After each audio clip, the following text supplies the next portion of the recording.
దేవుడు క్షమాపణ కలిగిన వాడు. ఆయన బిడ్డలైనటువంటి మనం ఎలాంటి వాళ్ళని చెప్పండి?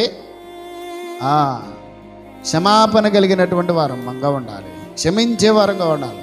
ఇతరులు మన పట్ల ఒకవేళ అసభ్యంగా ప్రవర్తించినా, మన తప్పు లేకపోయినా, వాళ్ళది తప్పు ఉన్నప్పటికీ సరే నీలో క్షమించే మనసు ఉండాలి. ఉందా? క్షమించే మనసు ఉందా?